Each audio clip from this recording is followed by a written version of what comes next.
Hi all of you. आज जो हम अपना लेक्चर शुरू कर रहे हैं वो है परसेंटेज के ऊपर। जितने भी आपके कॉम्पिटिटिव एग्जामिनेशंस हैं उन सभी में ये one of the important topic है।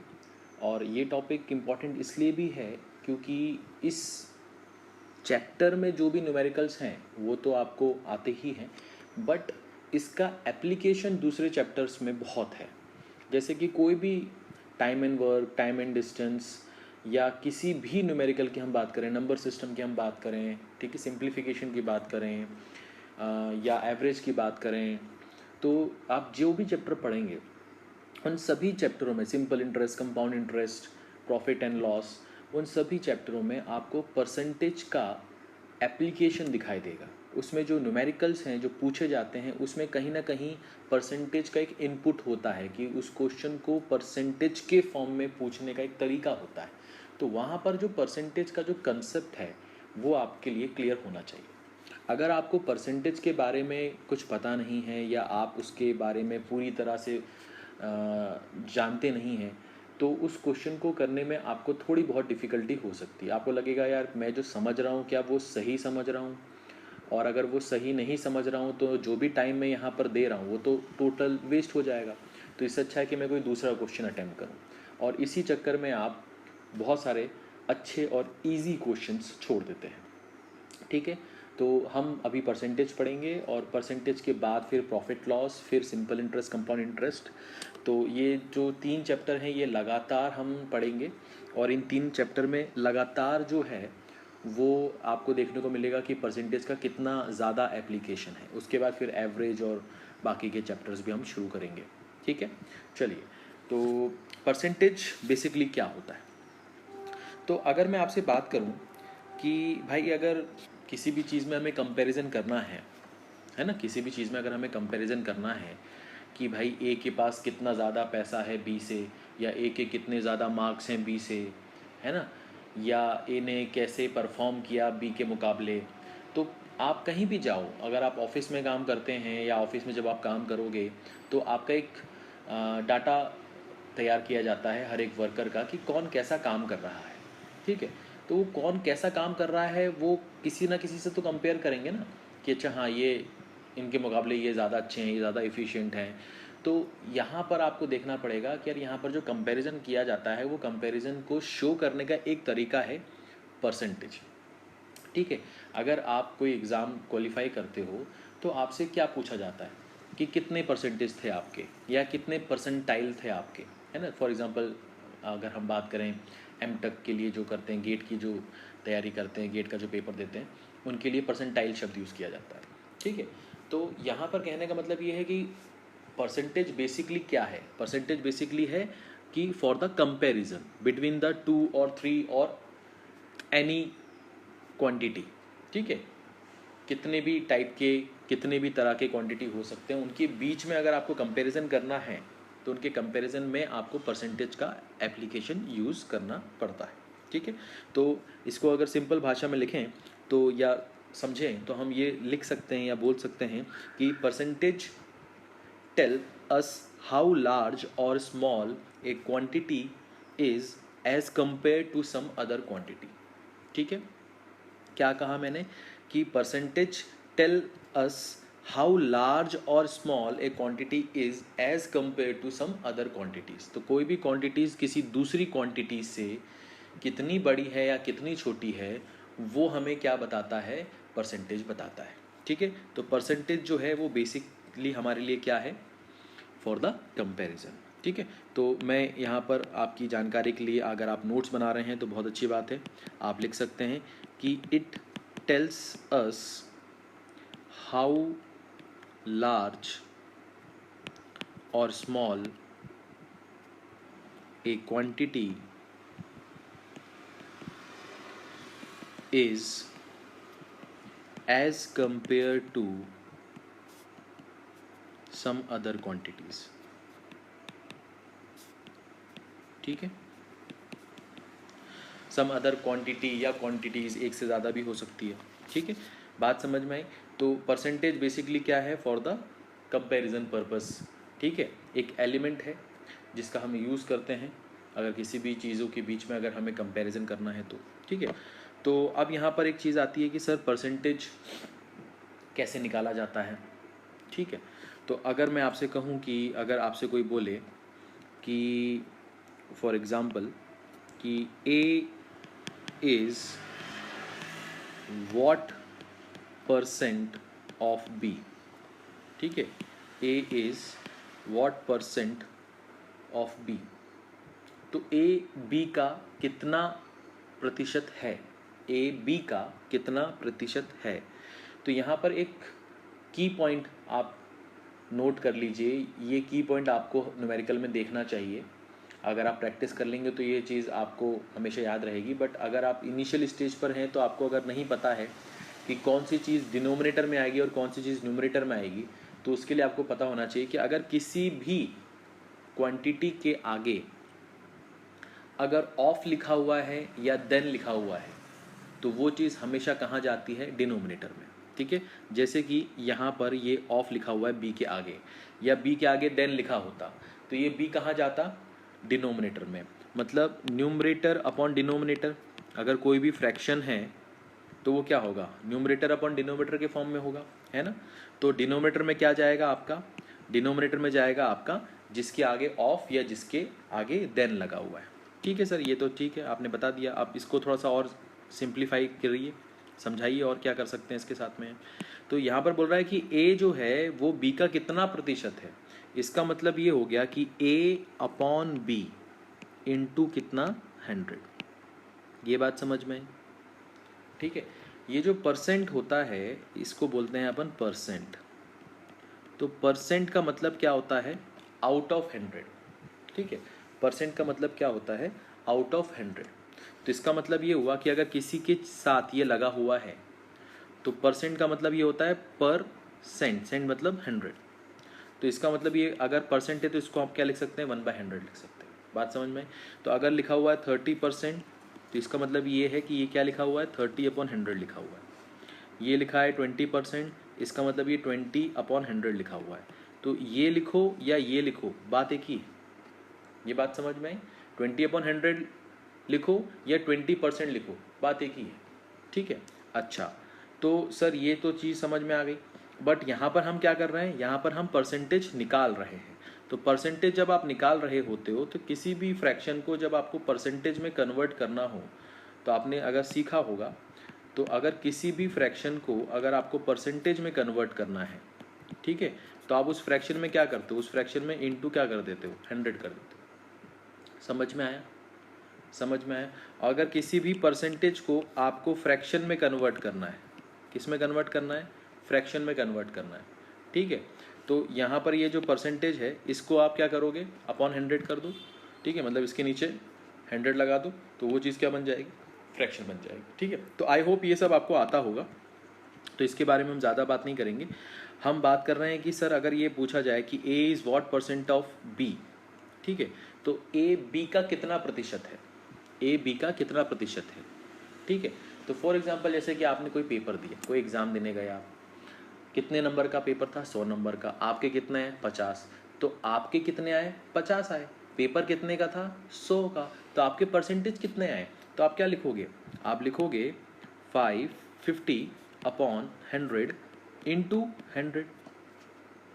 ये क्या है, आपके जितने में से जितने आए हैं उसको इंटू कर दिया 100 से, तो आपको जो मिलेगा वो क्या मिलेगा, परसेंट मिल जाएगा। बात समझ में। अगर 600 नंबर का पेपर है और आपके 300 आए हैं तो आप इसको मल्टीप्लाई करोगे तो भी आपको कितना मिलेगा, 50% मिलेगा। ये बात समझ में आ गई, ये बात समझ में आ गई, ठीक है। तो ये क्या है कि आपको 600 में से कितने नंबर मिले, 600 में से कितने नंबर मिले हैं। मतलब ए जो है वो बी का कितना है, मतलब 300 जो है वो 600 का कितना है, 50% है ना भाई। 300 जो है वो 600 का क्या है, 50% है ना। ये बात तो समझ में आती है ना।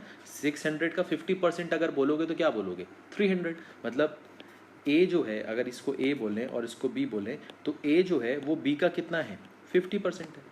ये बात समझ में आई, ठीक है। तो वही आपसे पूछ रहा है कि ए जो है वो बी का कितना है। तो अगर ए बी का कितना है ये निकालना है तो ए ऊपर आएगा और बी कहाँ आएगा, नीचे आएगा, इनटू क्या करेंगे अपन, 100 करेंगे। बात समझ में आई? इसमें कोई दिक्कत, इसमें कोई परेशानी नहीं।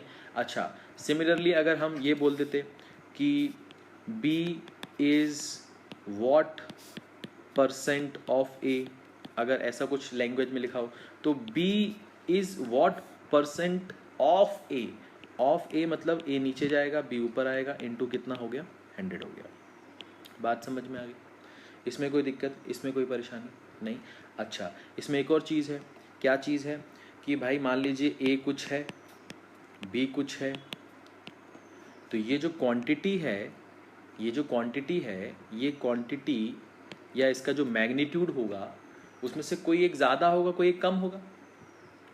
मान सकते हैं ना ऐसा कि कोई ज़्यादा होगा, कोई कम होगा। जैसे कि मान लो ये 10 है और ये 8 है, तो 10 बड़ा है, 8 छोटा है। तो 8 किससे छोटा है, 10 से छोटा है। 10 किससे बड़ा है, 8 से बड़ा है। ऐसे ही ना, समझ में आया? क्योंकि दो चीज़ों के बीच में कंपैरिजन कर रहे हैं ना। अब 10 लिख दो आप और बोलो 10 क्या है, तो 10 10 है। बट 10 किससे बड़ा है, तो सर 10 9 से बड़ा है, 8 से बड़ा है, 7 से बड़ा है। किससे बड़ा आप पूछना चाह रहे हैं? तो 10 के नीचे जो कुछ भी है वो उससे बड़ा है। और किससे छोटा है, 10 के ऊपर जितने भी हों उससे सबसे छोटा है। अगर आप किसी क्वांटिटी का नाम लोगे तो आप बताओगे ना कि हाँ 10 8 से छोटा है, 10 8 से बड़ा है, 8 10 से छोटा है। ठीक है, समझ में आया? अच्छा, इसमें आपको अगर बताना हो कि भैया ए बी से कितना छोटा है ना, बी ए से कितना बड़ा है, इस तरह की अगर कोई बात हो कभी, तो यहाँ पर जो लैंग्वेज यूज़ होता है उसको अगर हम ध्यान से पढ़ें। फॉर एग्जांपल, अभी इस एग्जांपल को भूल जाओ, यहाँ पर क्या लिखा हुआ है कि A is what percent more than B, A is what percent more than B. तो ध्यान से देखो, यहाँ पर लिखा हुआ है कि आपसे पूछ रहा है कि a is what percent more then b, मतलब a b से कितना ज़्यादा है। तो a b से कितना ज़्यादा है तो वो कैसे पता चलेगा भैया? डिफरेंस निकालो इन दोनों का। वो डिफरेंस कैसे निकालोगे? a में से b माइनस करोगे, क्योंकि a ज़्यादा है बोल रहा है ना वो तो ये बोल रहा है ना कि a b से ज़्यादा है, तो कितना ज़्यादा ये बताओ। तो कितना ज़्यादा है वो कैसे बताओगे? उनके बीच का डिफरेंस बताओगे ना। एक 10 है और एक 8 है, तो 10 8 से कितना ज़्यादा है? 2 ज़्यादा है। ऐसे ही बताओगे ना, कैसे 2 ज़्यादा है? 10 में से 8 माइनस कर दो, आ जाएगा 2। तो ये आ गया इसका डिफरेंस। अब किससे कंपैरिजन कर रहे हैं? बी से कंपैरिजन कर रहे हैं। तो ये चीज़ कहाँ पर आएगी? ये चीज़ आएगी आपकी डिनोमिनेटर में। बात समझ में आई? तो अगर इस तरह की कभी कोई चीज़ें आए तो यहाँ पर अगर a इज़ व्हाट परसेंटेज मोर, अगर a ज़्यादा है तो मतलब कितना ज़्यादा है ये पूछ रहा है, तो a माइनस बी करो और नीचे किससे कंपेयर कर रहे हैं वो लिख दो, मतलब b से कंपेयर कर रहे हैं तो b इंटू कितना कर दो, 100, तो ये परसेंटेज में आ जाएगा। ये बात समझ में आई?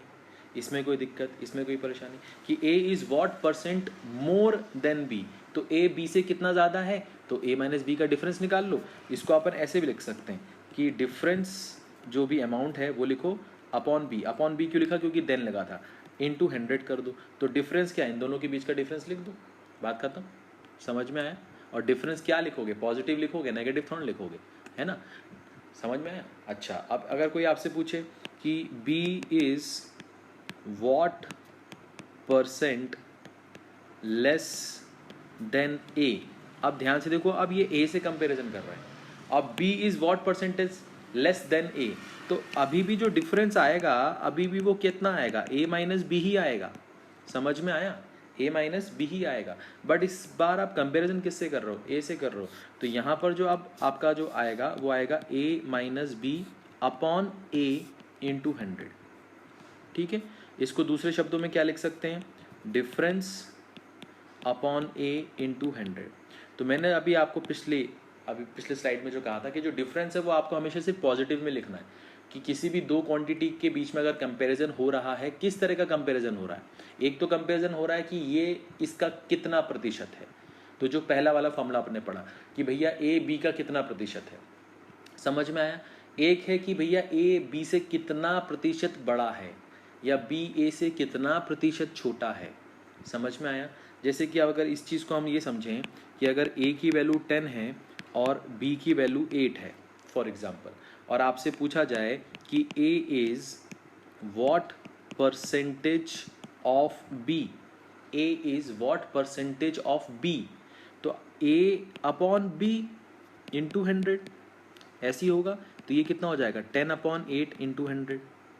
ये बात समझ में आई, ये बात समझ में आई, इसमें कोई दिक्कत, इसमें कोई परेशानी नहीं। और अगर आपसे ये बोला जाए कि A is what percent more than B, तो A is what percent more than B का मतलब ये हो गया कि अब आएगा A minus B upon B into 100। तो ए माइनस बी मतलब 10 में से 8 चला गया, कितना बचेगा 2, अपॉन बी मतलब 8 इंटू कितना 100। तो ये कितना आ जाएगा 25%। मतलब ए जो है वो बी से कितना प्रतिशत बड़ा है, 25% बड़ा है। समझ में है? ये 2/8 का मतलब कितना होता है 1/4, 100/4 कितना होता है 25 होता है, तो 25%। बात समझ में आई? ठीक है। तो यहाँ पर इस तरह से इस चीज़ों को आपको समझना है कि ये अगर पूछ रहा है, सिर्फ इतना पूछ रहा है कि ए बी का कितना प्रतिशत है, तो ए कितना है ना बी का, तो ए ऊपर बी नीचे। अगर ए बी से कितना प्रतिशत बड़ा है, तो ए कितना प्रतिशत बी से बड़ा है ना, तो बी कहाँ आएगा नीचे, और ऊपर क्या आएगा इन दोनों का डिफरेंस। समझ में आया? अगर इससे कितना बड़ा है या कितना छोटा है, तो ऊपर हमेशा क्या आएगा डिफरेंस आएगा, और नीचे क्या आएगा जिससे कंपैरिजन कर रहे हैं, तो उसके साथ में क्या लगा होगा, देन लगा होगा, ऑफ लगा होगा, वो चीज़ हमेशा कहाँ जाएगी, डिनोमिनेटर में जाएगी। ये बात समझ में आई? इसमें कोई दिक्कत, इसमें कोई परेशानी नहीं है। फिर एक चीज़ होती है परसेंटेज चेंज। परसेंटेज चेंज, तो परसेंटेज चेंज क्या होता है? तो मान लीजिए आपकी कोई वैल्यू थी ए, अब वो वैल्यू बन गई बी फॉर एग्जांपल। तो ये जो वैल्यू थी ये क्या थी वैल्यू, इनिशियल वैल्यू। ये कौन सी वैल्यू है, मान लीजिए फाइनल वैल्यू। इसमें कोई दिक्कत, इसमें कोई परेशानी नहीं। तो अब आपसे बोल रहा है कि अगर बी बन गया तो कितना प्रतिशत का चेंज आया, कितना प्रतिशत का चेंज आया। तो परसेंटेज चेंज का फॉर्मूला जो होता है वो आता है डिफरेंस अपॉन इनिशियल इंटू 100। बात समझ में आई? बात समझ में आई? अच्छा, अब इसका क्या मतलब है, ध्यान से देखो। आप बोलोगे सर ये डिफरेंस तो पहले भी कर रहे थे, और इनिशियल का मतलब यहाँ पर क्या है? इनिशियल का मतलब ये है कि आप जो इस समय परसेंटेज चेंज की बात कर रहे हो, या आप बात कर रहे हो कि भैया मान लो फॉर एग्जांपल सॉरी, इस साल पॉपुलेशन इतनी थी, ठीक है, और अगले साल इतनी हो गई, तो कितना प्रतिशत चेंज आया पॉपुलेशन में। तो कितना प्रतिशत चेंज आया पॉपुलेशन में, वो कंपेयर किससे करोगे, इनिशियल से करोगे ना, कि पहले कितनी थी और अब कितनी हो गई। तो पहले कितनी थी और अब कितनी हो गई, उससे क्या पता चलेगा, डिफरेंस पता चलेगा। और उसको कंपेयर किससे करोगे, पहले कितनी थी मतलब इनिशियल से। तो वही तो लिखा है यहाँ पर। बात समझ में आई? कोई दिक्कत, कोई परेशानी किसी भी तरह की है ना? या कोई भी क्वांटिटी है, पहले कम थी फिर ज़्यादा हो गई, तो कितना प्रतिशत चेंज हुई, है ना? या हो सकती है कि पहले जितनी थी बाद में उससे कम हो गई, तो कितना प्रतिशत चेंज हुई। तो वो जो चेंज है वो कम भी हो सकता है और ज़्यादा भी हो सकता है ना, कि नहीं हो सकता है ना। तो यहाँ पर आपको हमेशा क्या लिखना है, डिफरेंस। यहाँ पर आपको क्या लिखना है, डिफरेंस। और यहाँ पर क्या लिखना है, हमेशा इनिशियल। अगर आपको दिख रहा है कि कोई भी चीज़ 100 थी, अब वो चीज़ जो है वो 150 हो गई है, ठीक है, तो कितना प्रतिशत चेंज हुआ। तो आपने क्या लिखा है यहाँ से कि भैया यहाँ पर डिफरेंस कितना है 50 का, इनिशियल कितना है 100 इंटू कितना 100, तो कितना प्रतिशत चेंज हुआ, 50% चेंज हुआ। अब आप बताओ कि 50% इंक्रीज हुआ कि डिक्रीज हुआ। वो तो यहाँ से देख के पता चल रहा है ना कि 100 से 150 बड़ा है कि छोटा, बड़ा। इसका मतलब 50% क्या हुआ, इंक्रीज हुआ ना। समझ में आया? बट सर अगर कोई चीज़ मान लीजिए 50 थी, अब वो जो चीज़ है वो 100 हो गई, तो अभी इनका परसेंटेज चेंज कितना हुआ कि भैया डिफरेंस कितना है 50, पहले कितना था 150 इंटू कितना 100, ठीक है। तो अब यहाँ से आप कितना करोगे 50/150, मतलब ये हो गया 1/3 इंटू कितना 100, तो ये कितना हो जाएगा 33.33%, ठीक है। तो अब ये बताओ 33.33% इंक्रीज हुआ कि डिक्रीज हुआ। तो आप देख लो कि 150 से अगर आप 100 की तरफ जा रहे हो तो आप नीचे की ओर जा रहे हो कि ऊपर की ओर, नीचे की ओर। मतलब ये 33.33 क्या हो गया, डिक्रीज हो गया। ये क्या हो गया, डिक्रीज हो गया। बात समझ में आई? वो तो डाटा से आप देख के बता सकते हो ना, बात समझ में आई? ठीक है, चलो। तो कहने का जो मेरा मतलब था वो ये था कि ये जो डिफरेंस है ये आपको हमेशा पॉजिटिव में वैल्यू पुट करनी है, समझ में आया? नेगेटिव में वैल्यू ना पुट करें, ठीक है। चलिए, तो ये तो आपका थोड़ा बहुत बेसिक है। अब इसके ऊपर कुछ न्यूमेरिकल करेंगे, बट उसके पहले मैं आपसे कुछ बहुत ही इंपॉर्टेंट चीज़ डिस्कस करना चाहता हूँ, और वो है फ्रैक्शन, ठीक है, या फ्रैक्शंस बोल रहे हैं इसको ज़्यादा अच्छा है क्योंकि बहुत सारे फ्रैक्शंस हैं। तो यहाँ पर जो हम डिस्कस करना जा रहे हैं वो बहुत ही इंपॉर्टेंट है परसेंटेज में, और ये इतना इंपॉर्टेंट है इसलिए क्योंकि इससे आपके जो न्यूमेरिकल्स हैं वो बहुत ही आसानी से हो जाते हैं, बहुत ही आसानी से हो जाते हैं। तो कैसे हो जाते हैं, और ये सर अगर ये तरीका इतना इंपॉर्टेंट है तो फिर जल्दी से डिस्कस करिए।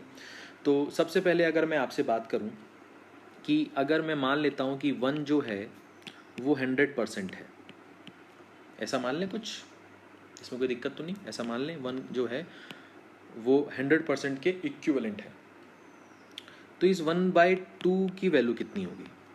मतलब 1 का आधा मतलब 100 का भी आधा, तो ये कितना हो जाएगा? 50। ये बात समझ में आती है आपको? इसमें कोई दिक्कत, इसमें कोई परेशानी नहीं? अच्छा, तो सर ये 1/4 कितना हो जाएगा? तो 1/4 कितना है? 1/2 का आधा है ना, तो मतलब 50 का आधा कर दो तो कितना आ जाएगा? 25। तो ये 25% हो गया। अच्छा सर, तो ये 1/8 कितना हो जाएगा? तो 1/8 कितना हो जाएगा? 1/4 का आधा हो जाएगा, तो 25% का आधा कितना होगा? 12.5%। ठीक है सर, ये भी समझ में आ गया, कोई दिक्कत नहीं, कोई परेशानी नहीं। तो 1/8 आ गया। तो अभी मैं क्या कर रहा हूँ यहाँ पर देख लीजिए, 1/2 के बाद मैंने लिख दिया यहाँ पर 1/3, 1/3, 1/4 तो लिखा हुआ है, 1/5, 1/6, 1/7, 1/8 लिखा हुआ है, 1/9, 1/10, 1/11, 1/12, 1/13, ठीक है, ये लिखा हुआ है यहाँ पर आपके सामने। अभी इन सब की वैल्यूज़ जो है वो हम निकालेंगे, ठीक है। अच्छा, अब मैं थोड़ा सा यहाँ पर कर देता हूँ, 1/14 की वैल्यू कितनी होगी? 1/15 की वैल्यू कितनी होगी? 1/16 की वैल्यू कितनी होगी? 1/17 की वैल्यू कितनी होगी? 1/18 की वैल्यू कितनी होगी? 1/19 की वैल्यू कितनी होगी? और 1/20 की वैल्यू कितनी होगी? ठीक है, आई होप आपको ये सब दिख रहा होगा अच्छे से, ठीक है, 1/20। तो अब इसमें से हम क्या करेंगे, हमें 1/20 तक की वैल्यूज याद होनी चाहिए। याद होनी चाहिए का मतलब ये नहीं कि आप इसको याद करोगे, आप याद आपको हो जाएगा, अगर आप प्रैक्टिस करोगे तो आपको याद हो जाएगा, ठीक है। और इसमें से हर एक चीज़ यूज़ नहीं होती है हमेशा, ठीक है, एक आध वैल्यू तो कभी यूज़ नहीं होती है। बट ये होता है कि सर आप 1/1 से लेकर 1/20 तक जा रहे हो, तो बीच में कोई वैल्यू अगर स्किप कर रहे हो तो क्यों कर रहे हो, उसका रीज़न आप दोगे, ये नहीं आता, तो ऐसे नहीं बोल सकते कि नहीं आता। क्यों नहीं आ सकता? आ सकता है ना। बट आमतौर पे जो भी आप न्यूमेरिकल्स करोगे, जहाँ से भी आपके पास मटेरियल आए, बुकों में, रेफरेंस किताबों में आप देखोगे, तो आपको देखेगा कि यार ये कभी भी ये वैल्यू तो कभी यूज़ ही नहीं हुई, तो वो एक एक्सेप्शन वाली बात है, ठीक है। तो यहाँ पर हमें क्या देखना है, क्या समझना है, वो देख लीजिए। तो सर यहाँ पर एक एक करके चीज़ों को समझते हैं। तो सर आपने बोला कि 1 जो है वो 100% है, तो उसका आधा किया तो 50%, आधे का भी आधा कर दिया तो 25%, उसका फिर से आधा कर दिया तो 12.5%। अब 1/8 का आधा करोगे तो कितना होगा? 1/16। तो इसका भी आधा करना पड़ेगा, तो 1/16 की वैल्यू कितनी आ जाएगी? 6.25%। ये बात समझ में आई? इसमें कोई दिक्कत, इसमें कोई परेशानी नहीं। अब 1/16 का आधा करोगे तो 1/32, वो तो वहाँ तक तो जाना नहीं है अपने को, तो 1/20 तक जाना है, ठीक है, ये चीज़ तो हो गई। अच्छा सर, अब ये 1/10 जो होता है वो कितना होता है? 10। ये तो आसान है ना भाई, 1 को 10 से डिवाइड करो तो 100 को भी 10 से डिवाइड करो। 1/20 कितना होगा? 5। इसमें कोई दिक्कत नहीं। तो 1/10 जो है वो 1/10 10% हो गया, तो 1/20 कितना हो जाएगा? 5% हो जाएगा। तो सर ये भी बहुत आसान है। 1/5 जो है वो कितना होता है? वो 20% होता है, ठीक है सर। तो ये भी आसान है, इसमें क्या दिक्कत है, ये भी बहुत आसान है। अच्छा, अब क्या कर देंगे, ध्यान से देखो। अब 1/3 निकाल रहे हैं, तो 1/3 क्या होता है? 33.33% परसेंट। 100 को 3 से डिवाइड करके देख लो, 33.33 आ गया। ठीक है, तो ये तो सर 1/3 आ गया। अच्छा, तो ये 1/3 आ गया, तो इस 1/3 का अगर आधा करोगे तो क्या मिलेगा? 1/6 मिलेगा। इसका मतलब इसका आधा करना पड़ेगा, तो इसका आधा करोगे तो कितना आएगा? 16.66%। ये बात समझ में आ गई? हाँ सर, ये तो आसान है। अब 1/6 का आधा करोगे तो कितना मिलेगा? 1/12 मिलेगा। हाँ सर मिलेगा, तो इसका आधा करो, तो इसका आधा करोगे तो क्या मिलेगा? 8.33%। इसमें कोई दिक्कत, इसमें कोई परेशानी नहीं? पक्का, कंफर्म, श्योर? तो यार ये तो बहुत आसान है। मतलब अगर 1 को 100% माने तो 1 का आधा 1/2, 1/2 मतलब 50%, 1/4 मतलब 25%, 1/8 मतलब 12.5%, 1/16 मतलब 6.25%। ठीक है, ऐसे याद कर लिया। फिर 1 हो गया, 1/2 हो गया, 1/3 पे आ जाओ। 1/3 क्या होता है? 33.33। तो 1/3 का आधा 1/6, 1/6 कितना होगा? 33.33 का आधा कर लो, कितना होगा? 16.66। ओके, अब 1/6 का आधा करो 1/12, तो वो कितना हो जाएगा? 8.33। ठीक है, अब 1/12 का आधा 1/24, तो 24 तक तो जाना नहीं है, 20 पे रुकना है अपने को। ठीक है, कोई दिक्कत नहीं, कोई परेशानी नहीं। अच्छा अच्छा, अब सर ये 1/3 को ध्यान से देखो, 1/3 को ध्यान से देखो। 1/3 का अगर 1/3 कर दो, 1/3 का अगर 1/3 कर दो, मतलब 1/3 का 1/3 कर रहे हैं तो कितना होगा? 1/9 होगा ना? हाँ या ना? होगा ना? तो इसका मतलब इसका अगर 1/3 कर दें तो इसका भी 1/3 करना पड़ेगा। तो इसका 1/3 मतलब 1/9 की वैल्यू कितनी आ जाएगी? 11.11%। 11.11%। बात समझ में आई? इसमें कोई दिक्कत, इसमें कोई परेशानी नहीं? और अगर 1/11 निकालोगे तो वो मिलेगा आपको 9.09%। 9.09%। ये बात समझ में आई? आप डिवाइड कर लो 100 को 11 से। 11 9 से 99 होता है, फिर 1 बचेगा, फिर पॉइंट लगाओगे, फिर 0 लगाओगे, फिर 9 से करोगे, 11 9 से 99। ठीक है, तो 9.09। ठीक है, और एक और तरीका है जो अभी मैं आपको नेक्स्ट स्लाइड में बताऊंगा। ठीक है, याद रखने के लिए। तो ये तो सर इतने सारे तो निकल गए, जो बच गए अब उसके बारे में सोचते हैं थोड़ा सा। ठीक है, उसके बारे में थोड़ा सा सोचा जाए। तो सर ये 1 हो गया, 1/2, 1/3, 1/4, 1/5, 1/6, अब 1/7 बचा। तो सर 1/7 क्या होता है? तो 1/7 जो होता है वो होता है 14.28%। 14.28%। ठीक है, अच्छा क्या होगा, आप अगर वैल्यूज़ याद आप नहीं भी करते हो, आप प्रैक्टिस करते हो, तो कभी कभी क्या होता है कि आपको अगर आगे पीछे की वैल्यूज़ पता हैं, जैसे 1/6 की वैल्यू अगर आपको पता है कि यार 16.66 होता है और 1/8 12.5 होता है, तो इसके बीच में 16 और 12 के बीच में क्या आएगा? ऐसी कोई वैल्यू जो मैंने यूज़ भी की होगी, तो 1/7 आपको याद आ जाएगा। अच्छा हाँ, 14.28 होता है।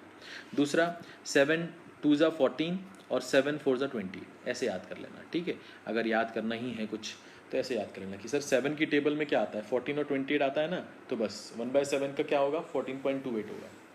इस तरह से मेमोराइज कर लेना। अच्छा सर, अब 1/7 आ गया, तो सर 1/7 का भी आधा कर सकते हैं? मैंने कहा बिल्कुल कर सकते हैं। तो 1/7 का आधा कितना होगा? 1/14 होगा। तो 1/14 की वैल्यू कितनी आ जाएगी? ये आ जाएगी 7.14। 1/14 की वैल्यू कितनी आ जाएगी? 7.14। तो आप 1/14 की अगर डायरेक्टली वैल्यू याद रखनी है तो ऐसे याद कर लो कि 14 का आधा 7 और यहाँ पर क्या है? 14। ठीक है, तो यहाँ तो डेसिमल के बाद 14 लिख दो और डेसिमल के पहले क्या लिख दो? 14 का आधा लिख दो, हाफ ऑफ 14 लिख दो। ऐसे याद रखना है। या तो 1/7 का मेमोराइज है अगर आपको, तो 1/7 का आधा करोगे तो आ ही जाएगा 7.14। इसमें कोई दिक्कत ही नहीं है, इसमें कोई परेशानी ही नहीं है। समझ में आया?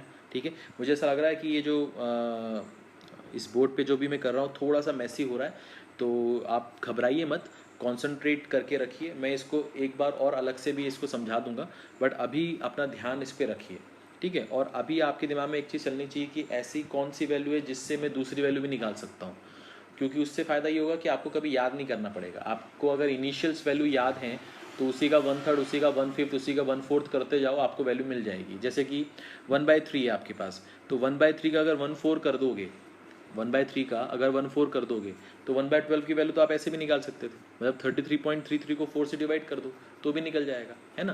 तो इनिशियल की कुछ वैल्यूज़ अगर आपको याद हैं तो आप बाकी वैल्यूज़ भी निकाल सकते हो, आपको मेमोराइज नहीं करना है इसको। ठीक है, अच्छा सर ये तो हो गया। तो अब यहाँ पर इस लाइन में क्या बच गया? 1/13 बच गया।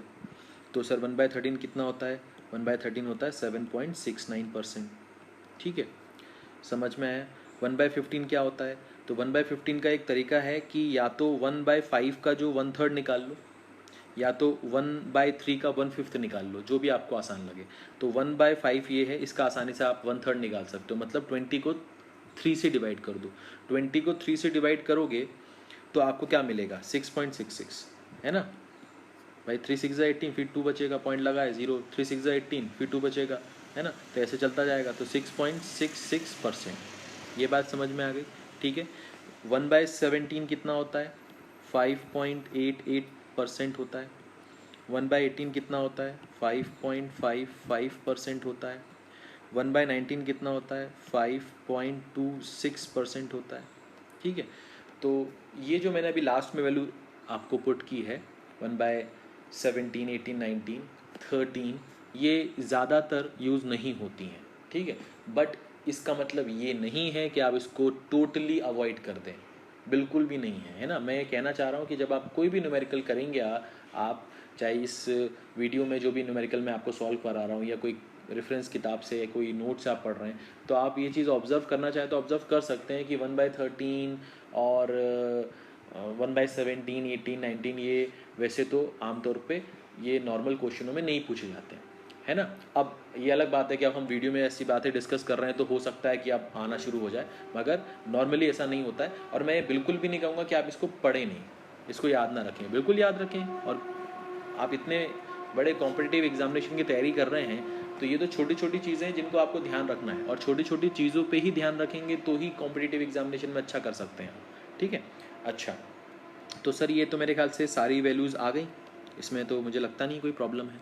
ठीक है, तो आई होप ये स्क्रीन पे जो आपको नज़र आ रहा है थोड़ा सा मैसी हो गया है, थोड़ा सा हॉच पॉच तो नहीं कहूँगा पूरी तरह से, बट मैनेजेबल है, आप मैनेज कर सकते हो इसको।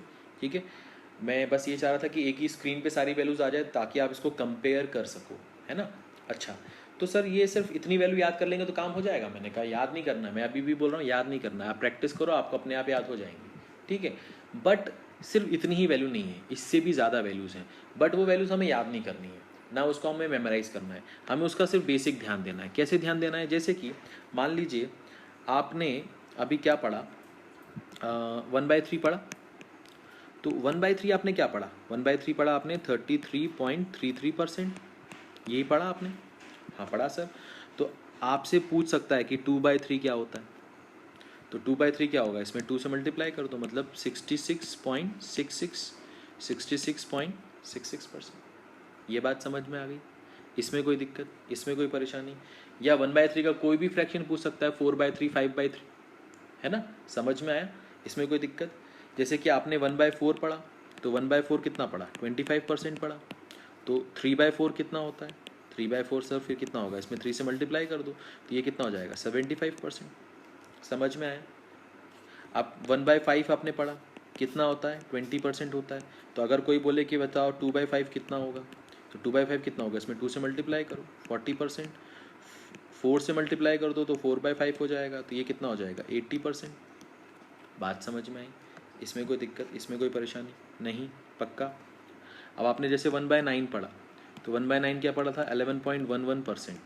11.11%। तो अब 2/9 अगर कोई पूछेगा तो क्या होगा? 22.22%। होगा कि नहीं होगा? होगा कि नहीं होगा? होगा ना। अच्छा, अगर कोई बोले कि नहीं 4/9 बताओ क्या होता है, तो भाई 4/9 में 4 मल्टीप्लाई कर दो तो 44.44% हो जाएगा। ठीक है सर, ये समझ में आ गया। अच्छा, आपने अभी 1/11 पढ़ा, तो 1/11 कितना पढ़ा आपने? 9.09। तो अगर कोई बोले 2/11 कितना होता है, तो भाई 18.18। ठीक है, बात समझ में आ गई? तो इस तरह से चीज़ें पूछी जा सकती हैं। या जैसे कि आपने 1/6 पढ़ा था, तो 1/6 आपने क्या पढ़ा था? 16.66% पढ़ा था। 1/6 16.66%। तो अगर कोई आपसे बोले कि बताओ 5/6 क्या होता है, तो भाई 5/6 कितना होगा? इसमें 5 से मल्टीप्लाई कर दो तो ये होगा 83.33%। ठीक है, समझ में आया? इसमें कोई दिक्कत? आपने क्या पढ़ा कि 1/8 कितना होता है, तो 1/8 कितना होता है? 12.5% होता है। तो कोई आपसे पूछे अच्छा बताओ 3/8 कितना होता है, तो इसमें 3 से मल्टीप्लाई कर दो तो ये कितना हो जाएगा? 37.5%। 5/8 कितना होता है बताओ? तो 5/8 कितना होता है, इसमें 5 से मल्टीप्लाई कर दो तो ये कितना हो जाएगा 62.5%। इसमें कोई दिक्कत, इसमें कोई परेशानी नहीं। अगर कोई बोले अच्छा बताओ 7/8 क्या होता है, तो इसमें 7 से मल्टीप्लाई कर दो तो ये कितना हो जाएगा 87.5। बात समझ में आई? इसमें कोई दिक्कत, इसमें कोई परेशानी नहीं। पक्का? आसान है, इजी है, पक्का?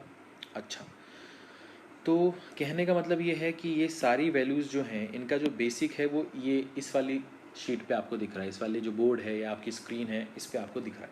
अगर आप ये 1 से लेकर 1/20 तक याद रखते हो, आपके दिमाग में, आपके जहन में ये बैठ जाता है, तो फिर इससे मिलता जुलता कुछ भी अगर आएगा तो आप उसको कर सकते हो। ठीक है, समझ में आया? समझ में आया? क्योंकि इसकी तो कोई सीमा नहीं है ना कि 1/3 के साथ में 5/3 कर दिया उसने, 4/3 कर दिया उसने, है ना, 7/3 कर दिया उसने। तो आपको 1/3 मालूम है तो 1/3 का 7 टाइम्स कर दिया तो 7/3 आ जाएगा। 1/3 मालूम है तो इसका 4 टाइम्स कर दिया तो 4/3 आ जाएगा, है ना। अगर आपको 1/8 पता है तो 7/8 क्या होगा, 1/8 का जो भी आएगा उसका 7 टाइम्स कर दिया। ठीक है, तो इस तरह की बातें हो रही हैं। ठीक है, तो आपको सिर्फ ये ध्यान रखना है कि हमारा इस चैप्टर का बेसिक क्या है। और यकीन मानिए ये जो मैंने यहाँ पर किया है ये इस चैप्टर का सबसे बड़ा बेसिक है, सबसे बड़ा बेसिक। अगर आपको ये चीज़ समझ में आ गई तो फिर सब कुछ समझ में आ जाएगा। ठीक है, फिर सारे न्यूमेरिकल्स ऐसे फटाफट हो जाएंगे आपके कि आपको पता ही नहीं चलेगा। समझ में है? ठीक है, तो चलिए थोड़ा बहुत कुछ प्रैक्टिस करके देखते हैं, है ना। चलिए, अब यहाँ लिखा हुआ है 20% ऑफ 50। ठीक है, अच्छा आपको लगेगा अरे ये तो बहुत ही आसान क्वेश्चन है, ये क्या पढ़ा रहे हैं। बट थोड़ा सा ध्यान से सोचें तो क्या मैं समझाना चाह रहा हूँ और मैं क्या मेरा प्रोसीजर है, अगर उस पर आप ध्यान देंगे, जब आप अगर सारे लेक्चर्स आप फॉलो करेंगे तो आपको पता चलेगा कि मैं आपको बेसिक से ले जाना चाहता हूँ। मैं यहाँ पर इंटरनेट पे सिर्फ इसलिए नहीं आया हूँ कि भैया मैं आपको कुछ ऐसे वीडियोस दे दूँ, कुछ ऐसे ट्रिक्स दे दूँ जिससे आपको बस गुड फीलिंग आए, बस अच्छा लगे, उससे आपको कोई ड्रास्टिक चेंज नहीं आया आपके लाइफ में कि सर ये तो सिर्फ हमने क्या किए हैं, हर एक चैप्टर में कुछ कुछ ट्रिक्स हमें आते हैं, बट क्या वही न्यूमेरिकल्स ही पेपर में आएंगे? क्या सिर्फ उतना ही सिलेबस है, उतना ही कोर्स है? नहीं, उतना ही कोर्स नहीं, कोर्स बहुत बड़ा है। तो मैं आपको पूरा सिलेबस यहाँ पर तैयार करवाना चाहता हूँ एज ए, जैसे कि क्लास में एक बच्चा आता है पढ़ता है उस तरीके से। ठीक है, समझ में आए? तो अगर आप पेशेंस रखेंगे तो आपको समझ में आएगा कि हाँ इस आदमी का क्या थॉट प्रोसेस है और ये क्या थॉट प्रोसेस हमारे अंदर डालना चाहता है। ठीक है, अच्छा अब मैं सॉरी, अब मैं यहाँ पर इसको बताने के पहले एक चीज़ आपसे डिस्कस करना चाहता हूँ कि मैंने अभी आपसे थोड़ी देर पहले डिस्कस किया था कि x is what percentage of y। ठीक है, या इसको ऐसे ना लिख के इसको ऐसे समझ लो, इस एग्जाम्पल में जो कहना चाह रहा है वो ऐसे समझ लो कि अगर ये लिखा है 20% ऑफ 50 लिखा हुआ है, मान लेते हैं कि 20% ऑफ 50, तो एक बच्चा इसको नॉर्मली, जो एक बच्चा है वो क्या करता, वो लिखता 20% ऑफ का मतलब होता है मल्टीप्लिकेशन, और यहाँ पर कितना 50। ये बात समझ में आ गई? कोई दिक्कत, कोई परेशानी नहीं। अब ये 50 इसको क्या बना देगा 2, और ये 2 इसको क्या बना देगा 10, तो ये तो 10 आ गया सर, आंसर आ गया, इसमें क्या दिक्कत है? तो मैंने कहा दिक्कत तो कुछ नहीं है, बट इसको अगर ऐसे समझें कि ये क्या लिखा था आपने 20% ऑफ 50, तो आपने क्या लिखा इसको 20/100 इंटू 50, है ना। अच्छा, इस 100 को अगर मैं इसके नीचे डाल दूँ तो ये कितना हो जाएगा 20 इंटू 50/100। तो आपका जो आंसर आएगा उसमें कोई फ़र्क पड़ेगा क्या? नहीं पड़ेगा। बट अगर आप इसको आप पढ़ोगे तो क्या पढ़ोगे 50% ऑफ 20, क्या पढ़ोगे 50% ऑफ 20। समझ में आया? ठीक है, तो कहने का मतलब क्या है मेरा कि x% of y is equal to y% of x। ये एक ही बात है, ठीक है। x% of y is equal to y% of x, क्योंकि दोनों ही केस में आप देखोगे तो x/100 इंटू वाई, और यहाँ क्या लिखोगे y/100 इंटू एक्स। इन दोनों ही केस में आपका कैलकुलेटेड वैल्यू जो भी आएगा वो सेम ही आएगा। तो सर इससे आप क्या समझाना चाह रहे हैं? इससे ये मैं समझाना चाह रहा हूँ, इसको रब कर रहा हूँ, इससे मैं ये समझाना चाह रहा हूँ कि कभी कभी आपके पास में कुछ ऐसी क्वांटिटी आ जाएगी जिसको आपको करने में दिक्कत जाएगी, बट अगर आप उसका उल्टा सोचेंगे तो जल्दी हो जाएगा। ठीक है, जैसे कि यहाँ तो नहीं होना चाहिए, बट आगे अभी एक एग्जांपल बताऊंगा मैं। तो जैसे कि अगर किसी भी चीज़ का मैं बोलूँ कि भाई तेरे पास कितने हैं 5 लाख, मुझे 50% चाहिए, तो 50% कितना, 2.5 लाख। 50% आदमी आराम से कर लेता है, फटाक से कर लेता है ना। कहने का मतलब कुछ ऐसे परसेंटेज होते हैं जो आदमी जल्दी सोच लेता है। ठीक है, तो अब आप ये सोचो कि सर 20%, ठीक है, 20% of 50 is equal to 50% of 20, तो 50% ऑफ 20 कितना होगा, 10 होगा ना। बस आ गया आंसर, सिंपल है, आ गया आंसर। ठीक है, ये एक तरीका ये है कि कभी भी अगर कुछ भी लिखा हुआ कि दिस परसेंट ऑफ दिस, तो आप अपने दिमाग में क्या चलाओ कि उन दोनों का जो भी डाटा दिया हुआ उसको मल्टीप्लाई कर दो, उस दोनों को मल्टीप्लाई कर दो, और जो भी आंसर आएगा उसको 100 से मेंटली डिवाइड कर दो। ठीक है अगर उसमें 2 ज़ीरो हैं तो उसको पहले ही कैंसिल करके मल्टीप्लाई करो। जैसे कि अब 20% ऑफ 50 है, तो इसका 0 और 0 हटा दिया तो बचा क्या, 5 और 2, 5 और 2 कितना होते हैं मल्टीप्लाई होने के बाद 10, तो आ गया 10। तो ये 2 ज़ीरो कहाँ गए, इसके नीचे 100 होगा ना, ये जो परसेंट है इसके नीचे 100 होगा, है ना। तो वो 100 मैंने ऐसे ही कैंसिल कर दिया, तो 5 इंटू 2 कितना हो गया, 10 हो गया, तो डायरेक्टली आ गया। समझ में आया। जैसे कि 75% ऑफ 400 है। अब इस एग्जाम्पल में आपको मैं क्या समझाना चाहता हूँ, ध्यान से देखो। 75% ऑफ 400 है, तो एक बच्चा क्या करेगा, एक बच्चा करेगा सर 75 अपॉन 100 इंटू 400, तो यहाँ पर ये 2 ज़ीरो चला गया, तो 75 इंटू 4, 75 इंटू 4 करेंगे तो कितना आएगा 300। मैंने कहा हाँ सही है, इसमें कोई दिक्कत थोड़ा ना है।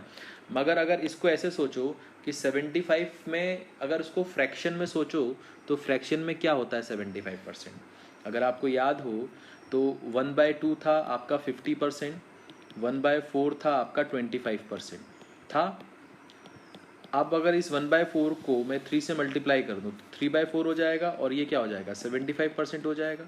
इसका मतलब 75% और 3/4 एक ही बात है। तो यहाँ 75% की जगह अगर 3/4 में माइंड में सोचता तो मुझे क्या दिखाई देता कि 4 नीचे है और ऊपर 400 है, तो ऊपर क्या बचेगा 100, और 100 में से 100 को 3 से मल्टीप्लाई करोगे तो कितना आएगा 300। तो ये आप माइंड में भी कर सकते हो, कहने का मतलब ये है। ठीक है, कि कुछ बच्चे क्या करते हैं 75/100 लिखते हैं, फिर उसको काटते हैं, क्या ये 25 से चला जाएगा, हाँ तो ये ऐसे करो। मगर मैं इसको कहना चाह रहा हूँ कि अगर आपके दिमाग में पहले से ही चले कि 75% फ्रैक्शन में क्या होता है 3/4 होता है, तो 3/4 है ना, तो मतलब 4 नीचे है और ऊपर क्या है 400, तो वो काटेगा तो क्या मिलेगा 100 मिलेगा। अब 100 इंटू 3 कितना होगा 300, तो सीधे लिख दो 300। समझ में आया। तो ऐसे आपको अपनी थॉट प्रोसेस करनी है अगर आपको अपनी स्पीड बढ़ानी है तो। ठीक है, जैसे कि मान लीजिए यहाँ लिखा हुआ है 36% ऑफ 50 प्लस 45% ऑफ 20। ठीक है, 36% ऑफ 50, तो 36% ऑफ 50 क्या होता है 50% ऑफ 36। बताया अभी थोड़ी देर पहले कि 36% of 50 is also return as 50% of 36। तो 36 का 50% कितना होगा 18। आ गया, आ गया, कोई दिक्कत कोई परेशानी नहीं। ये क्या है 45%, ये क्या है 20। तो आपने क्या बोला था सर कि आपस में मल्टीप्लाई कर लिया करो, आपस में क्या कर लिया करो मल्टीप्लाई कर लिया करो। तो 45 इंटू 20 करोगे तो कितना आएगा, कितना आएगा 900। नीचे क्या है 100, 2 ज़ीरो हटा दो तो क्या बचेगा 9। समझ में आया। तो 45% ऑफ 20 बोल लो या 20% ऑफ 45 बोलो, तो भी आप निकाल सकते थे, है ना। तो अब आपको मालूम है कि भाई 45 इंटू 20 करेंगे तो 900 आएगा, और नीचे एक 100 है तो 0000 चला गया, तो बचा क्या 9 बचा। अब 18 प्लस 9 कितना हो गया 27 हो गया। तो ये तो बहुत ही आसानी से निकल गया। समझ में आया। मतलब कहने का मतलब ये है कि अगर आप इस तरह से सोचोगे तो आपका कैलकुलेशन टाइम बहुत बचेगा, आपके पास आपका दिमाग ज़्यादा खर्च नहीं होगा, आप ज़्यादा टायर्ड महसूस नहीं करोगे, आपको ऐसा नहीं लगेगा कि यार अरे मैं तो थक गया, बहुत मेहनत कर ली मैंने, क्योंकि आप सारी चीज़ें जो है वो माइंड में ही कर रहे हो। और आपको मज़ा आएगा और आपका कॉन्फिडेंस लेवल बढ़ता ही जाएगा। समझ में आया? और पेपर में वन ऑफ द फैक्टर है आपका कॉन्फिडेंस लेवल। आप पढ़ाई कितनी भी अच्छी से कर लो, बट अगर आपका कॉन्फिडेंस लेवल हाई नहीं है तो भी आप अच्छा परफॉर्म नहीं कर सकते वहाँ पर। समझ में आया? समझ में आया? और एक एवरेज बच्चा है बट उसका कॉन्फिडेंस आपसे अच्छा है, हो सकता है कि वो उस दिन अच्छा परफॉर्म कर जाए। ठीक है, तो ये बहुत सारे फैक्टर्स हैं, समझने वाली बात है। आप अगर समझते हैं तो बहुत अच्छी बात है। चले, तो यहाँ पर 36% ऑफ 50 या 50% ऑफ 36, तो 36 का 50% कितना होगा? 18। और 45 और 20 को मल्टीप्लाई करेंगे तो कितना होगा? 900। उसमें से 2 जीरो हटा दिया, क्यों? क्योंकि नीचे 100 है, हमें मालूम है, तो वो 2 जीरो हटा दी तो बचेगा कितना? 9। तो 18 और 9 कितना हो गया? 27 हो गया। ठीक है, चलो एक और देखते हैं। अब मान लो यहाँ पर लिखा है 137.5% ऑफ 266.66% ऑफ 240। ठीक है, अब मैं आपको एक चीज़ यहाँ पर समझाना चाहता हूँ। यहाँ पर देखो, अगर 1 का मतलब 100% है तो 2 का मतलब कितना होगा? 200। इसमें कोई दिक्कत नहीं? पक्का? ठीक है सर। सर ये बात समझ में आ गई? ओके। अगर 100% इंक्रीज होके 150% बन जाए तो 100% को आप क्या मानते हो? 1 मानते हो। तो 150% को क्या मानोगे? तो आपने देखा कि 150% होता क्या है? 100 प्लस 50, हाँ या ना? 100% मतलब 1, 50% मतलब 1/2, तो 1 प्लस 1/2, तो 1 प्लस 1/2 कितना होता है? 3/2 होता है। ये बात समझ में? ये बात समझ में? तो आप 100% लिखो या 1 लिखो, एक ही बात है। 150% लिखो या 3/2 लिखो, एक ही बात है। या 3/2 को अगर आप ऐसे लिखोगे तो 1 प्लस 1/2। ये बात समझ में आ रही है आपको? ठीक है, तो ये सब क्यों बता रहे हैं सर आप? क्योंकि हम इसलिए बता रहे हैं आपको क्योंकि यहाँ पर इसकी ज़रूरत पड़ेगी और ये भी एक कंसेप्ट हमारा बना रहा है। ठीक है, ये भी न्यूमेरिकल हमें एक कंसेप्ट की तरफ लेके जा रहा है। क्या है वो कंसेप्ट? ध्यान से देखते हैं। अगर यहाँ पर लिखा हुआ है 137.5%, तो एक बच्चा क्या करेगा? 137.5 अपॉन 100 इंटू, ऑफ का मतलब इंटू 266.66, तो 266.66 अपॉन 100, ऑफ का मतलब इंटू 240। आप करो इसको मल्टीप्लाई, करो। है दिक्कत इसमें? हाँ है दिक्कत। टाइम जाएगा? हाँ जाएगा। होगा कि नहीं होगा? बिल्कुल होगा। बट टाइम जाएगा? हाँ जाएगा। और टाइम ही तो नहीं है, टाइम ही तो नहीं है। वहाँ पर जो बैठा हुआ हर एक बच्चा है वो आपसे आगे सिर्फ किस वजह से है? क्योंकि उसको कुछ ऐसी चीज़ें आती हैं जो आपको नहीं आती हैं, और उसकी उस चीज़ों की वजह से वो अपना क्या बचा रहा है? टाइम बचा रहा है। आप लोग को अगर वो क्वेश्चन पेपर दे दिया जाए तो आप और वो दोनों वो क्वेश्चन पेपर सॉल्व कर देंगे, बट हो सकता है कि वो 1 घंटे में कर दे और आप 3 घंटे में करो, बट पेपर कितने घंटे का है? 3 घंटे का थोड़ा ना है। बात समझ में आई? तो ये जो सारी चीज़ें हैं ये आपको समझनी है। तो अब आप देखो कि ये 137.5 में से आपने 100 अलग किया और 37.5 अलग किया। 100 का मतलब क्या हो गया? 1। 37.5 अभी मैंने डिस्कस किया था, अगर आपको मालूम हो तो मैंने डिस्कस किया था कि 1/8 कितना होता है? 12.5% होता है। तो बताओ 3/8 कितना होगा? तो 3/8 होगा 37.5%। इसका मतलब 37.5 का मतलब कितना होता है? 3/8। तो यहाँ पर 3/8 लिख दिया। बात समझ में आई? इसका मतलब ये कितना हो जाएगा? ये हो जाएगा 8 प्लस 3 अपॉन 8, मतलब 11/8। तो 11/8 बोलो या 137.5% बोलो, एक ही बात है। ये बात समझ में आई? अभी मुझे आपको समझाना है इसलिए मैं ऐसे लिख रहा हूँ, नहीं तो ये आपको इस लेवल पे आना चाहिए कि आपको पता हो कि 137.5 लिखा है तो सीधे लिखो 11/8।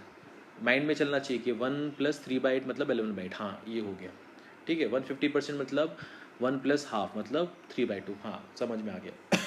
तो अब यहाँ पर आ जाइए 266.66%।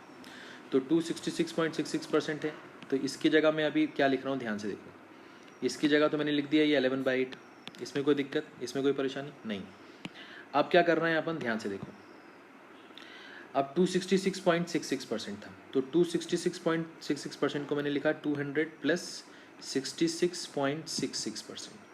200 को तो मैंने 2 मान लिया, मान सकते हैं ना, बताया ना अभी कि अगर 100% को आप 1 मान रहे हो तो 200% को आप क्या मानोगे, 2 मानोगे। अब 66.66% है, कितना परसेंट है, 66.66%। अभी मैंने डिस्कस किया था कि अगर 1/3 आपका 33.33% है, ठीक है, तो 2/3 कितना होगा, 2/3 होगा 66.66%।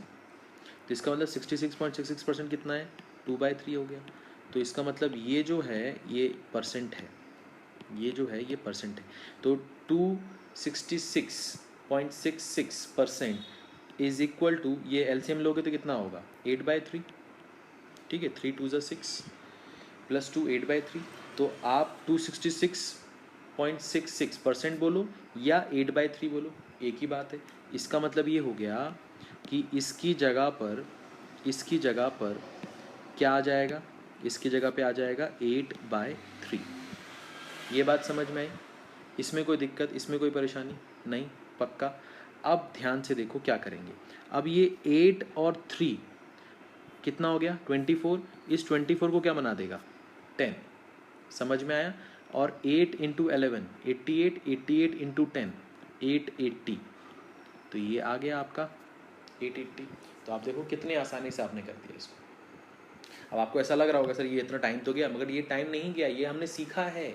जब आप ये सीख जाओगे, इस तरह से आप सोचना शुरू करोगे, तो आप सोचो आप 266.66 इंटू 137.5 को मल्टीप्लाई करते क्या, फिर जो आता उसको फिर 10,000 से डिवाइड करते क्या, क्योंकि 100 इंटू 100 नीचे है, और फिर जो आता उसको 240 से मल्टीप्लाई करते, तब जाके आपको 880 मिलता। समझ में आया। तो कहने का मतलब ये है कि अगर आप इस तरह से सोचोगे तो आपका काम आसान होगा। समझ में आया, ठीक है, कोई दिक्कत, कोई परेशानी नहीं, पक्का। अगर मैं आपसे कहूँ, फॉर एग्ज़ाम्पल, अगर मैं आपसे कहूँ कि आपके पास यहाँ लिखा हुआ है 112.5%, है ना, तो इसका मतलब क्या है, आपके दिमाग में क्या चलना चाहिए कि ये 100 तो अलग कर लिया, तो वो तो हो गया 1, और ये क्या बचा 12.5, 12.5 क्या होता है, 12.5 क्या होता है, सोचो सोचो सोचो, 1/8 होता है। 12.5 क्या होता है, 1/8 होता है, तो ये हो गया 1/8। इसका मतलब ये क्या लिखा हुआ है, 9/8 लिखा हुआ है। समझ में आया, इसमें कोई दिक्कत, इसमें कोई परेशानी, पक्का, पक्का, ठीक है। अगर कहीं पर भी लिखा हुआ है 225%, तो 225% का मतलब क्या है, 2 + 25%, 25% कितना होता है, 1/4 होता है भैया। तो ये कितना हो जाएगा, 9/4। समझ में आया, समझ में आया। तो सर ये तो बहुत ही आसान है, अगर ऐसे सोचेंगे तो हमारा कितना काम हो जाएगा, हमारा बहुत काम हो जाएगा। और ये आपको वहाँ पर काम आएगा जहाँ पर कभी भी कोई चीज़ डेसिमल में दी गई है, ठीक है, वहाँ पर आपको ये ज़्यादा काम आएगा, ठीक है, कोई दिक्कत, कोई परेशानी किसी भी तरह की, पक्का। अगर आपके सामने लिखा हो 111.11%, मतलब 111.11%, तो आपने इसमें से 100 निकाला, वो तो 1 हो गया। अब 11.11 क्या होता है, 1/9, तो आपने लिख दिया 1/9। तो ये कितना हो गया, 10/9। ये कितना हो गया, 10/9। ये बात समझ में आई, इसमें कोई दिक्कत, इसमें कोई परेशानी नहीं, पक्का, कंफर्म, श्योर, ठीक है। अगर आपके पास में लिखा हुआ है 216, इसको 316 मान लो, ये 316.66 लिखा हुआ है, तो 300 हटाया इसमें से तो 3 आया। अब 16.66 कितना होता है, 1/6 होता है। तो 6 3 18 + 1 कितना हो गया, 19/6। तो अब 19/6 से आपको किसी चीज़ को हैंडल करना है तो वो ज़्यादा आसान पड़ेगा आपको, या इससे आसानी पड़ेगी आपको, समझ में आया। तो फ्रैक्शन का बहुत यूज़ है परसेंटेज में। अगर आप फ्रैक्शन से अपना पॉइंट ऑफ व्यू जो है, अगर आप फ्रैक्शन की तरफ लेके जाते हो और ये सोचते हो कि अच्छा ये जो परसेंटेज दिया है इसको फ्रैक्शंस की तरह सोचो, तो आपका काम जल्दी बनेगा। समझ में आया, ठीक है। चलो एक और चीज़ देखते हैं। अब यहाँ लिखा हुआ है कि if 50% of x minus Y is equal to 30% of x plus Y, then what percent of x is y। ठीक है, व्हाट परसेंट ऑफ किसके साथ लगा है, x के, इसका मतलब x कितना रहेगा, कहाँ रहेगा, नीचे रहेगा। समझ में रहा? तो what percent of x is y, तो y x का कितना प्रतिशत है ये पूछ रहा है। y x का कितना प्रतिशत है ये पूछ रहा है, इसका मतलब y ऊपर रहेगा और x नीचे रहेगा। बात समझ में आई? इसमें कोई दिक्कत, इसमें कोई परेशानी नहीं? तो अब आपको ये निकालना है, मतलब बेसिकली आपको क्या निकालना है, y अपॉन एक्स इंटू 100 निकालना है। ये बात समझ में आई? तो आपको y और x की वैल्यू पता होनी चाहिए। समझ में आया? आप कैसे निकालेंगे सर, ये तो यहाँ पर इक्वेशन दी गई है। अब आप एक चीज़ को समझो ज़रा, मैं पहले वो ट्रेडिशनल मेथड से लिख रहा हूँ यहाँ पर। अब एक बच्चा क्या करेगा, इसको ऐसे लिखेगा, 50% ऑफ x माइनस वाई, फिर 30% ऑफ x प्लस वाई, और फिर ये 100 काटेगा। तो ये जो काटने वाला काम है ना, ये आप अपने दिमाग में करो। क्यों? क्योंकि आपको पता होना चाहिए ना कि अगर यहाँ पर भी किसी चीज़ का 50% हो रहा है, कि कुछ परसेंट हो रहा है, और यहाँ भी कुछ परसेंट हो रहा है, तो जाहिर सी बात है कि इन दोनों नंबर के नीचे 100 आएगा। तो वो 100 तो अगर इक्वल टू के इधर उधर हैं तो कटेंगे ना। तो उसको लिख के काटने की क्या ज़रूरत है, उसको दिमाग में भी काट सकते थे ना। समझ में आया? दूसरा, सर ये 50 है और ये 30 है, तो इसका भी एक एक ज़ीरो कटेगा। कटेगा कि नहीं कटेगा? कटेगा। तो इसको 50 और 30 क्यों सोच रहे हो, इसको 5 टाइम्स और 3 टाइम्स सोचो ना।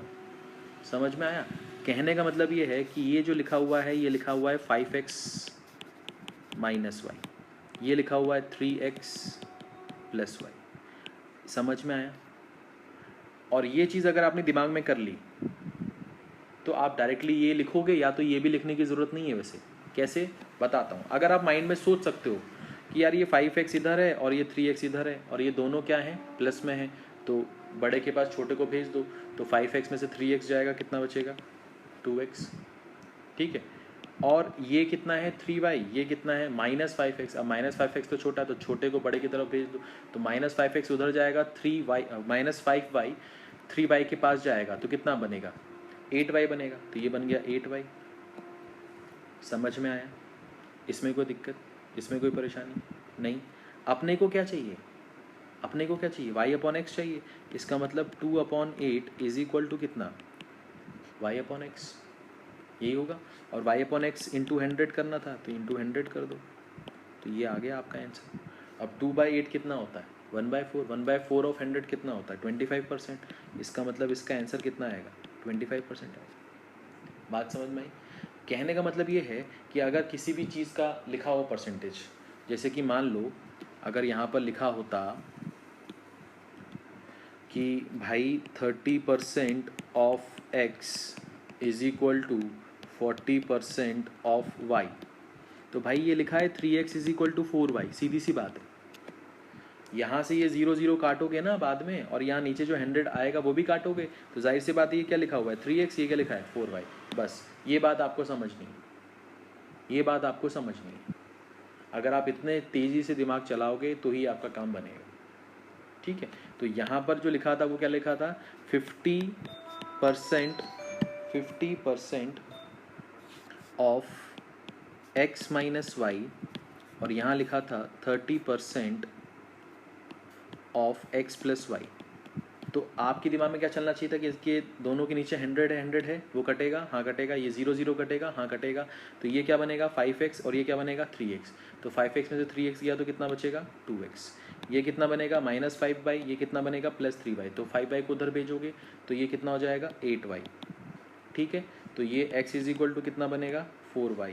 तो y अपॉन एक्स कितना आएगा, y अपॉन एक्स आएगा 1/4। तो इसमें इंटू 100 करो, इसमें भी इंटू 100 करो, तो ये कितना आ जाएगा 25%। तो ये जो मैं पेन चला रहा हूँ, ये पेन की जगह आपका क्या चलना चाहिए, दिमाग चलना चाहिए। अगर आपका दिमाग चलेगा इस तरह से, जिस तरह से मेरा पेन चल रहा था, तो आपको बहुत आसानी होगी पेपर को सॉल्व करने में। समझ में आया? और ये चीज़ें एकदम से नहीं होंगी, ये भी आप बात मान लीजिए। आपको ये प्रैक्टिस करना पड़ेगा। अब आप लोग क्या करते हो, प्रैक्टिस करते समय आप लोग अपने ऊपर इतना प्रेशर बना लेते हो कि नहीं आज ये शीट मुझे ख़त्म ही करनी है। आप ये बोलो भैया शीट ख़त्म करना टारगेट है या शीट को समझते हुए ख़त्म करना टारगेट है? शीट दी किस लिए गई है आपको? अगर आप किसी भी कोचिंग इंस्टीट्यूट में पढ़ रहे हो या खुद से भी पढ़ रहे हो तो आप ये सोचो कि अगर मुझे समझ कर आगे बढ़ना है या सिर्फ एक टारगेट पूरा करना है, आज मुझे करना था मैंने कर लिया, बट तुझे आता कितना है वो तो मुझे नहीं मालूम, मैं सेटिस्फाई खुद ही नहीं हूँ। तो कहने का मतलब ये है कि पढ़ाई करते समय टारगेट जो सेट करिए वो ये सेट करिए कि हम जो भी पढ़ रहे हैं वो हमें 100% आना चाहिए। ये नहीं कि हमने आज 50 क्वेश्चन का टारगेट बनाया था, हमने 50 क्वेश्चन कर लिए, उसमें से 10 गलत हैं, ठीक है, ऐसे टारगेट नहीं बनाना चाहिए। ये टारगेट थोड़ा ना है, ये टारगेट तो लास्ट के लिए रखो ना।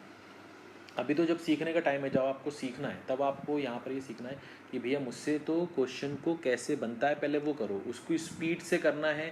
वो स्पीड एकदम से तो बढ़ेगी नहीं, तो धीरे धीरे स्पीड बढ़ेगी। तो उसके लिए क्या क्या तरीके हैं? अच्छा इसको सोच के देखो, अच्छा 50% ऑफ x+y और 30% ऑफ x-y मतलब 5x माइनस वाई और 3x+y ऐसा कुछ होगा। हाँ ठीक है, तो ये 5x ये 3x तो इधर आएगा तो 2x। अच्छा ठीक है, ये -5 उधर जाएगा तो कितना हो जाएगा? 3y है, तो -5 उधर जाएगा तो क्या हो जाएगा? 5 और 3 8 हो जाएगा। हाँ यहाँ 2 यहाँ 8 तो 1/4। हाँ ठीक है, तो इस तरह से दिमाग चलाना है आपको।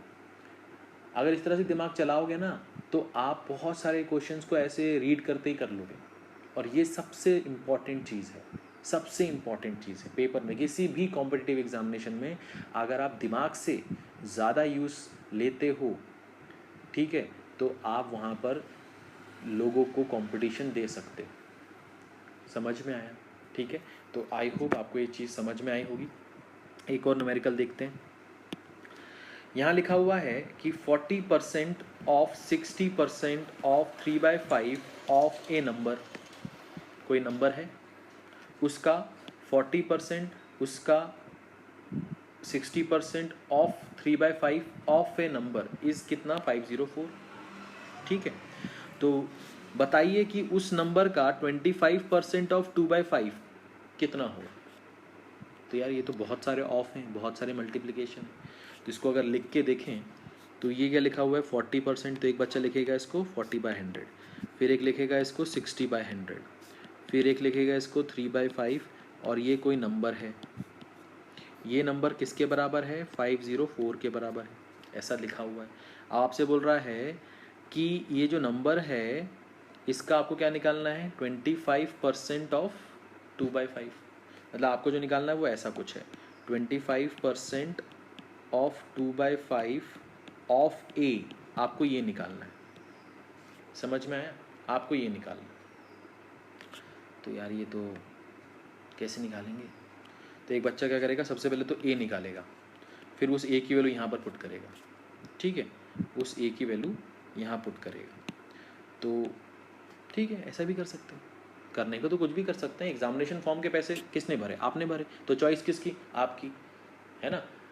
चॉइस किसकी? आपकी। सर हमें इस साल पेपर निकालना ही नहीं है, हम तो अगले साल निकालेंगे, तो वो आपकी चॉइस है। बट हमें इसी साल पेपर निकालना है और अच्छे से निकालना है, वो भी चॉइस आपकी है। तो पढ़ाने वाला समझाने वाला आपको सिर्फ समझा सकता है, आपकी जगह पेपर देने नहीं जा सकता। पेपर देने आपको खुद ही जाना है ना? पेपर देने आपको खुद ही जाना है। तो फाइनल डिसीजन पेपर में आप क्या करोगे, कैसे करोगे, वो आपको करना है। आप कोई सेल्फ मोटिवेशन आपको दिलाने की कोई कोशिश करे, कोई मोटिवेट करने की कोशिश करे, तो कितना मोटिवेट करेगा, है ना? तो मोटिवेट जो होना है वो कभी भी किसी की बातें सुन के नहीं होना है, आपको मोटिवेट खुद ही होना पड़ेगा, और वो सेल्फ मोटिवेशन आपके अंदर ही है।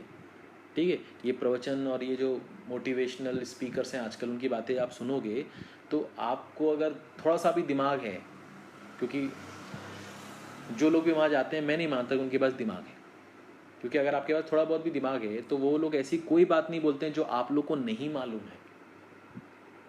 समझ में आया? डॉक्टर बोलता है ना, शुगर मत खाओ ज़्यादा, नमक मत खाओ ज़्यादा, है ना? हमको मालूम है, फिर भी हम खाते हैं, तो उसका इफेक्ट किसको पड़ता है? हमें ही पड़ता है ना। बट अगर हम उसकी बात को फॉलो करें, मान लें, जो कि हम ऑलरेडी जानते हैं, हमने पढ़ा हुआ है कि हमारी बॉडी में कोई भी चीज़ जाती है वो शुगर बनती है, ग्लूकोज बनती है, सेलुलोज बनती है, ये सारी चीज़ें हमको मालूम है। ठीक है, तो मीठा खाओगे तो फिर तो और दिक्कत हो जाएगी। ठीक है, तो चलो ये तो बात की बात। अब इसको करेंगे कैसे? इसको करेंगे कैसे? अच्छा तो तो सर मैं क्या कह रहा हूँ कि इसको अगर इस तरह से सोचा जाए तो इसको रब करें थोड़ा सा, इसको रब करके एक बार और सोचते हैं इसको कैसे कर सकते हैं। देखो बेटा, मैं आपको यहाँ पर सवाल सॉल्व करना नहीं सिखाना चाह रहा हूँ, है ना। सवाल सॉल्व करना तो आपको आता है ना। यहाँ पर मुझे आपको जो सिखाना है वो सिखाना है कि एक थॉट प्रोसेस मैं आपके दिमाग में डालना चाहता हूँ कि आपके दिमाग में एक थॉट प्रोसेस कैसी चलनी चाहिए। अगर वो चली गई आपके दिमाग में तो आपकी स्पीड अपने आप बढ़ जाएगी, ठीक है। और फिर आपको प्रैक्टिस करनी है। तो ये 40% लिखा है। 40% मतलब 40/100 मतलब 4/10 मतलब 2/5। 60% मतलब 60/100 मतलब 6/10 मतलब 3/5। समझ में आया क्या बोला? हाँ, 40/100 है तो ये 4/10 हो गया, 2/5 हो गया। आया? 60% है तो ये 6/10 हो गया, 2 से काटोगे तो 3/5 आ गया। समझ में आया? बस वही तो लिखा है। तो ये हो गया, ठीक है भाई, ये हो गया। अब क्या, अब यहाँ पर क्या लिखा हुआ है? 3/5 of number is equal to कितना? 504, ठीक है, लिखा हुआ है। अच्छा, तो सर आपको तो इस नंबर का 25% निकालना है। तो 25% कितना होता है? 1/4। अब ये 1/4 तो आप एडिशनल लेके आ रहे हो तो उसको यहाँ भी लाना पड़ेगा, हाँ या ना? हाँ ठीक है सर, समझ में आ गया। उस 25% ऑफ 2/5, तो 2/5 आप खुद से लेके आ रहे हो तो वो 2/5 यहाँ भी लाना पड़ेगा। हाँ ठीक है सर, ऑफ ए नंबर, वो नंबर यहाँ लिखा हुआ है। तो इसका मतलब ये हुआ कि जिस पे ये सर्कल लगा हुआ है वो यहाँ पर रहेगा, बाकी ये जो सारी चीज़ें हैं जो बॉक्स में हैं वो चीज़ यहाँ से हटनी चाहिए। क्योंकि आपको क्या निकालना है? 25% ऑफ 2/5 ऑफ दैट नंबर क्या होगा। तो ये सारी चीज़ें हटनी चाहिए, तो ये सारी चीज़ें हटनी चाहिए। इसका मतलब ये क्या हो गया? 1/4 of 2/5 of that number is equal to 504। यहाँ क्या लिखा है? 1/4, फिर क्या लिखा है? 2/5 इंटू, ये 2/5 उधर जाएगा तो क्या बनेगा? 5/2। ये 3/5 उधर जाएगा तो कितना बनेगा? 5/3। ये 3/5 उधर जाएगा तो कितना बनेगा? 5/3। ये बात समझ में आ गई? इसमें कोई दिक्कत, इसमें कोई परेशानी नहीं? अब आपका आंसर आ जाएगा यहाँ से, अब कोई दिक्कत ही नहीं है, ठीक है, पक्का, ठीक है। तो अब क्या करोगे, ध्यान से देखो। पहली बात तो ये 5/5 चला गया, ये 2/2 चला गया, ठीक है। अब यहाँ से ये जो 4 है वो इसको क्या बना देगा, या इसको पहले 3 से कैंसिल कर दो। 3 से ये क्या चीज़ बन जाएगी? 3 से क्या बनेगा? ये 1 6 8 बनेगा। 3 8 24 का 4 2 और 48 2 50, ये हो गया। 3 से चला गया तो 3 काटो यहाँ से, ठीक है। अब ये फिर से 3 से जाएगा, हाँ फिर से जाएगा 3 से, तो ये 3 से फिर से जाएगा तो ये कितना बन जाएगा? 3 5 से 15, 3 6 18 बन गया, ठीक है सर, ये भी चला गया। अब इसको 4 से काटो, तो 4 से काटेंगे तो 4 1 ज़ा 4, 4 1 ज़ा 4 और 4 4 ज़ा 16, तो ये भी चला गया, ठीक है। तो सर ये तो कैंसिल हो गया। तो अब नीचे कुछ बचा क्या? नीचे आपका कुछ नहीं बचा, ठीक है, कुछ बचा आपका? नहीं बचा। तो अब आपके पास जो आएगा वो कितना आएगा? 14 आएगा। अब 14 जो है वो किससे मल्टीप्लाई हो रहा है? 5 और 5 से, मतलब 25 से। तो 14 और 25, अगर आपको पता हो कि किसी भी नंबर को जब हम 5 से मल्टीप्लाई करते हैं तो उसका आधा करके एक ज़ीरो लगा देते हैं। तो अगर 25 से करेंगे तो क्या करेंगे? 2 बार आधा करके 2 ज़ीरो लगा देंगे, मतलब 14 का 2 बार आधा करो, एक बार आधा करोगे तो कितना आएगा? 7, एक बार आधा करोगे तो कितना आएगा? 3.5। अब 3.5 को 100 से मल्टीप्लाई कर दो तो कितना आ जाएगा? 350। तो ये आपका क्या आ जाएगा? आंसर आ जाएगा। ये बात समझ में आई? इसमें कोई दिक्कत, इसमें कोई परेशानी नहीं? पक्का, ठीक है। आप कंफ्यूज अगर आप हो रहे हो, अगर आपको ऐसा लग रहा हो तो देखो 504 यहाँ पर था, उसको जब मैंने इस 3 से काटा तो 168 आया, फिर इस 168 को जब मैंने इस 3 से काटा तो 56 आया, फिर मैंने इस 4 से काटा तो 14 आया, ठीक है। ये 5 5 ऑलरेडी यहाँ से कट चुका था, ये 2 2 ऑलरेडी यहाँ से कट चुका था, और ये 5 × 5 तो ये रहा, और ये 14 यहाँ है। 25 × 14 करोगे तो आप कर सकते हो। अब 25 × 14 को करने का और भी बहुत सारे तरीके हैं, ठीक है। ये 25 इंटू 10 कर लो, कितना हो गया 250, ठीक है। और 25 इंटू 4 कर लो, कितना हो जाएगा 100, 250 और 100 कितना हो गया 350। ये आपका आंसर आ गया। समझ में आया? इसमें कोई दिक्कत, इसमें कोई परेशानी नहीं? पक्का? तो ये जो फ्रैक्शन का एप्लीकेशन है ये आपका ज़्यादा इंपॉर्टेंट है। अब कोई जो बच्चा जो करने वाला था वो क्या करता कि ये तो पहले चलो मान लो फ्रैक्शन लगा भी देता, ठीक है, तो वो क्या करता पहले यहाँ से एक ही वैल्यू निकालता और फिर उसका 1/4 और 2/5 करता। मैंने क्या किया, यहीं पर 1/4 2/5 कर दिया और ये दोनों तरफ मल्टीप्लाई किया, क्योंकि ये एडिशनल चीज़ थी जो आप लेके आए थे। तो जब आप कोई भी इक्वेशन अगर लिखी हुई है तो दोनों तरफ वो बैलेंस होनी चाहिए, ठीक है। चलिए, तो इस लेक्चर में सिर्फ इतना ही डिस्कस करेंगे। आगे के लेक्चर में मिलते हैं, कुछ अच्छे और भी बेसिक क्वेश्चंस हम डिस्कस करेंगे और फिर ऐसे करते करते हम थोड़ा सा हाई लेवल पे जाएंगे, ठीक है। चलिए, थैंक यू।